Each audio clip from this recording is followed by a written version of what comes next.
So this week we are running a Stand with LGBT Plus campaign at Cardiff Union, which is where we're going to focus on the relationship between mental health afflictions and being LGBT plus. Because for those of you that don't know, if you do identify as LGBT plus, you are more likely to suffer with your mental health. And what we want to do this week is raise awareness of that fact, and not just to raise awareness, but to get people involved so that we can work towards a solution for this. We want to bring people in and question them on how they feel about this, on how their experiences have been with regards to being LGBT plus and their own mental health, and what they think we can do to move forwards and to find a way to sort of bring the statistics, some of which I'll name to you in a moment, to bring them down, or at least to bring them to an end. So for those of you that aren't aware, about half of young trans people and a third of trans adults attempt suicide at some point, while 56% of LGBT young people have self-harm. So I know those are really shocking statistics, and I know that's not something that's great to hear, but the fact that that is happening is something we must address. That's something we must talk about. It needs to be in conversation. You know, I think we're getting there with the mental health conversation, in the fact that we're finally starting to talk about it and maybe destigmatise it a little bit. But what we really need to get, you know, into the bones of is why this problem is occurring, why this is happening, and how we can bring an end to it, or at least how we can support LGBT people in facing it, and what we can do about it. So all of this week I'm working together with CETV, who have been incredible in helping me in all these videos, along with the rest of media. So Gareth, Express and Quench are all involved as well, which is wonderful. It's a campaign with the Students' Union. So I've got the support, Student Voice there as well, which is amazing. We're going to be running all sorts of events from Monday to Friday, which include a radio broadcast day with Express on the Wednesday, which will involve these interviews all day with people from the LGBT community and their experience with mental health. We're going to play LGBT artists only. We've got panel discussions coming up with guest speakers who are going to be chaired by our VP societies. We've got celebrations coming up, you know, because we do, although this is sensitive subjects and this is hard-hitting stuff, we also want to remind people that we're a community and we're there to support one another, and that the fact that we're facing this together is something that really matters. So Monday to Friday, there's going to be all sorts going on. There'll be these videos will be put out every day, and we would just like to see people involved and to see people engaging with this campaign, and just to make others aware of it, really. You know, let's talk about the fact that LGBT plus people do face mental health problems, and they're at a higher risk of facing them.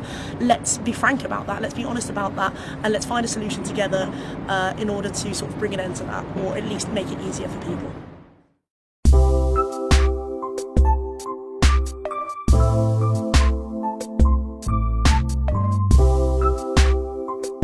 Because when you come out, for example, it's sort of, a lot of things tend to result from that. So like your family all of a sudden sees you differently, your friends all of a sudden see you differently, and so your mental health is impacted differently, and you feel anxiety about your own identity as opposed to anxiety about external things.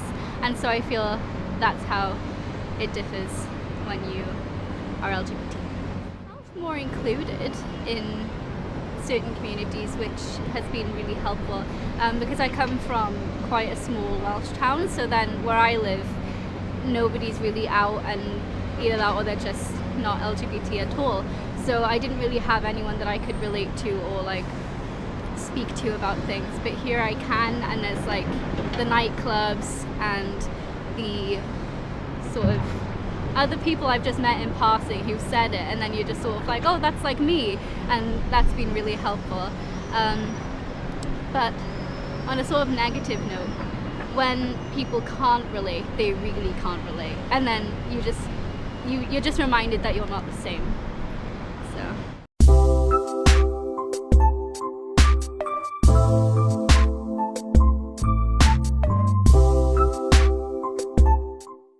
At the moment, sexuality, I am the B, and gender, at the moment, I am questioning. So pronouns are she, her, they, them, they, they, go what, I don't mind. I'm from the Rhondda Valleys, and if anyone watching is from the Rhondda Valleys, they'll know it's not exactly the most progressive. However, there is kind of a general attitude of live and let live. However, if people don't understand something, they'll either be, that's weird, yeah, or they'll be hostile. And regarding sexuality, I was met with mostly acceptance, some confusion, some hostility. There was more, I would identify as more as homophobia than biphobia. And that was really, I had a very positive reaction to my coming out within the family I told regarding sexuality. However, you mentioned gender and its impact on my mental health. I think since coming to uni and since actively beginning my exploration of gender, it hasn't made my mental health worse, but it has made me consider why I have bad days and what those bad days might be caused by. Like now I've identified certain types of bad days as gender dysphoria. For myself personally, it's kind of a feeling of wrongness. Like I know when I'm feeling dysphoric, not because I feel dysphoric, but because I'm incredibly dissociative. Like I don't know, I advise people to look up dissociation and its psychological effects, but on days when I'm very dysphoric, I can barely feel my extremities. I can walk around fine, it looks like I'm present, but I'm floating, I'm not here, I'm completely checked out, and the reason I've checked out is because of something I've recently realised, because of a complete dissatisfaction with my body. I experience just overall, like I feel like it shouldn't be there, and it's a joke that I made with another non-binary friend of mine is my ideal gender is lava lamp, a nebulous gaseous blob that is not viewed upon by any human soul. Now that, if you are non-binary and watching this and you identify that or you don't know, that is a mood. I hope it is a mood for you. Nearly everyone that knows me knows I'm bisexual. I don't make an effort to hide it. Don't see what I should. Yeah. And gender-wise, it's only recently since I've come to uni that I've been kind of public about my exploration of it. I think I really started it when I was 16, and I started to question maybe if I was, because I think when I was 16 I had a lot of friends who were LGBT and who were gender questioning themselves, and it kind of resonated with me quite a lot. And I think since coming to uni and meeting so many other people who identify as trans, so many people who are non-binary, that it's just kind of made me feel more confident in allowing myself to explore that. A lot of people choose labels not so much for themselves, yes, but also to kind of act as a signal to others. Like you have to be kind of your own advocate, which is obviously like it's fine. Like you should be. I advise anyone to like educate themselves on what they think they are and what they can do to help themselves. But having to educate others through kind of necessity, I don't feel is a good way to help people mental health wise.